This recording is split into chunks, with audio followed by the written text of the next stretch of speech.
the request and atmosphere building. It had been one of those weeks where everything felt heavy. My body ached from exhaustion, my mind buzzed with thoughts I couldn't silence, and the silence at home felt louder than any noise.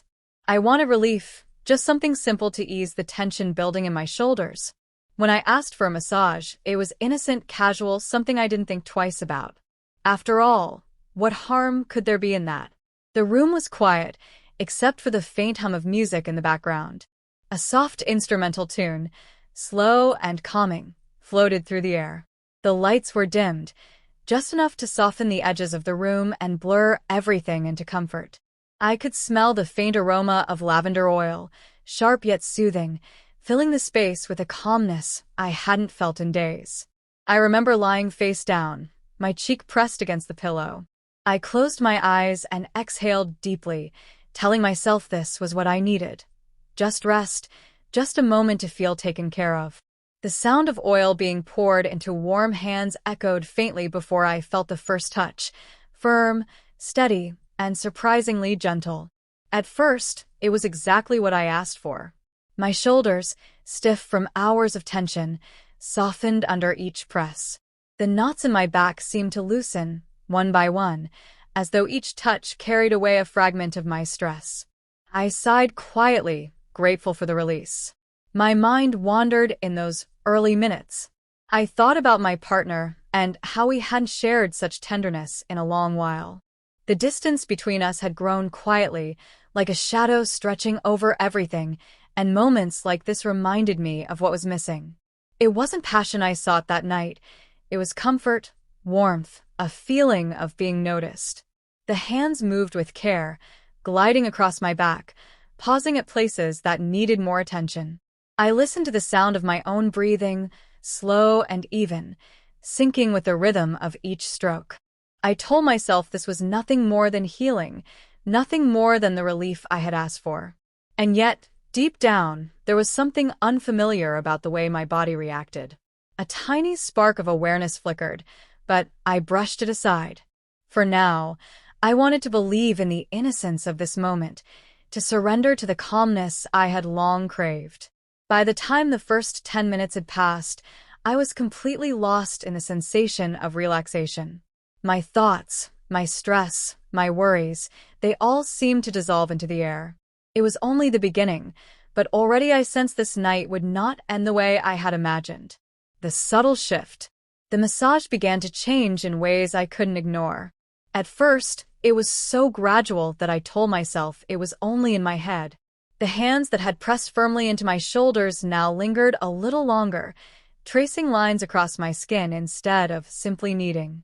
The movements were slower, smoother, carrying with them a warmth that felt less like therapy and more like something personal. I tried to steady my breathing, but my chest rose and fell unevenly. My heart began to thump harder than it should have for such a calm setting.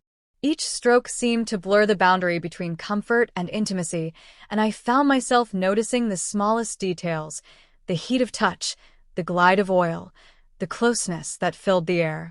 Just relax, I told myself silently. It's only a massage. Nothing more. But my body betrayed me. A shiver ran down my spine when fingers pressed lightly against a sensitive spot, and I bit my lip, hoping to quiet the sound that nearly escaped. The room, which once felt open and calming, now felt smaller, closer, as though the walls themselves leaned in to listen. The music in the background no longer sounded distant. It pulsed softly, like a rhythm syncing with my own heartbeat. I became hyper-aware of every sensation, the drag of hands over my shoulder blades, the pause of pressure on my lower back, the way the air seemed heavier with each passing moment. And then it happened, a sound escaped me. Soft, almost unintentional, but unmistakable. A moan. I froze inside, embarrassed, unsure if it had been heard. My cheeks burned even though no one could see my face in the dim light. I told myself it was just from relief, from the release of tension, but deep down I knew it wasn't only that. My body had crossed a line my mind hadn't wanted to. The hands didn't stop. They moved with a rhythm that seemed to acknowledge my reaction, pressing deeper, slower, more deliberate. I felt caught in between two worlds, the safe, innocent one I had asked for, and the dangerous, forbidden one I was being pulled into. Another sound slipped out, this time louder, and I could no longer deny what was happening. I was reacting, responding, surrendering to sensations I hadn't expected. In those moments, my thoughts raced. What am I doing? Why can't I stop this? But even as the questions filled my mind, my body craved more. By the end of that stretch of minutes, I knew things had changed. What had begun as innocent comfort had shifted into something I could no longer call harmless. And though I tried to resist the truth was undeniable. I wasn't just receiving a massage anymore. I was stepping into a betrayal I hadn't planned but couldn't turn away from. The breaking point, the moment the first moan escaped me, something shifted in the air. It was no longer just about releasing tension in my muscles. It became something heavier, more dangerous, a moment teetering on the edge of right and wrong. The hands on my body slowed, as though aware of what had just happened. They lingered, pressing against places that were no longer aching from stress, but alive with something entirely different. My breath grew uneven, and I buried my face deeper into the pillow, as if hiding from myself. Inside, a storm raged. "Stop now," one voice said. "This is crossing a line you can't return from." But another voice, softer yet stronger, whispered, "You've needed this. You've craved something you didn't even realize you missed." The touch grew bolder. No longer firm and professional, it softened, caressed, traced lines across my skin that sent waves of sensation through me. I couldn't ignore it anymore. This was no longer a massage. It was intimacy, raw and unspoken, taking shape without permission.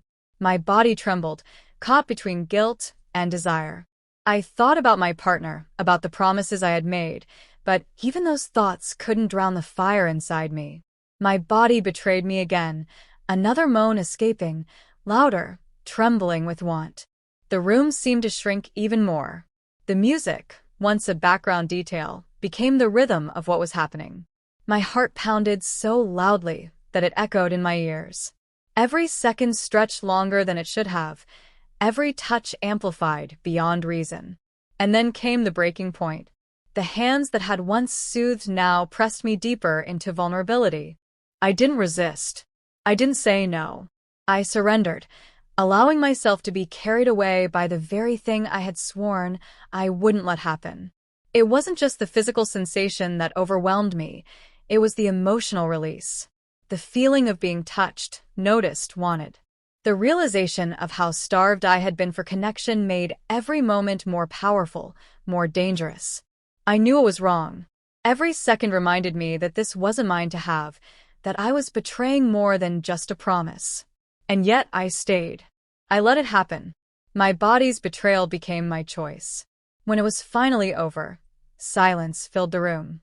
Heavy breathing lingered in the air, mine and theirs, echoing louder than the fading music.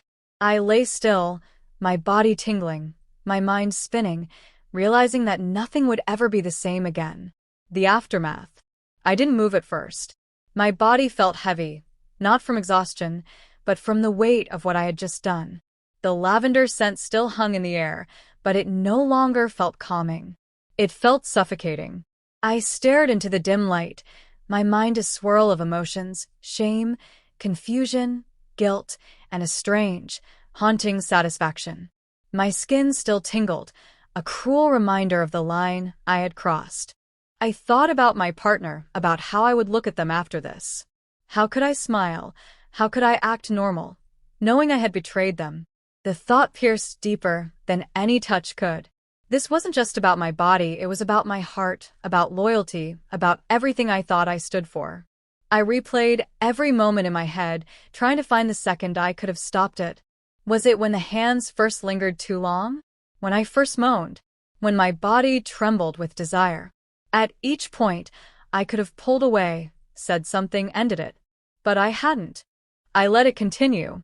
That truth cut me sharper than anything else. The silence between us felt unbearable.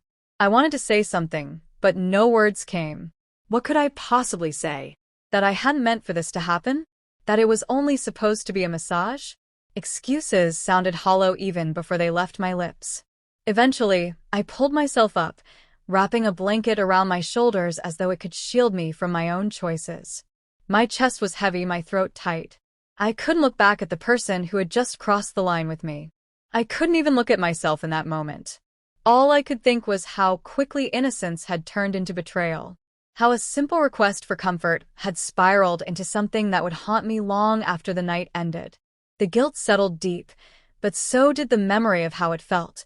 The intimacy, the release, the attention I hadn't realized I craved so badly. That duality tore me apart, shame and desire intertwined, leaving me restless and broken. I knew nothing outside the room had changed. Life would go on, routines would return. My partner would never know. But inside me, everything had shifted. A crack had formed in my relationship, invisible yet unfixable, born from a moment of weakness I couldn't undo. As I sat in the silence, the truth weighed on me. I had only asked for a massage, but I had surrendered to so much more. And in that surrender, I had lost something I could never reclaim. My innocence, my honesty, and the trust that had once defined my love. The night faded, but the guilt did not. And perhaps it never will.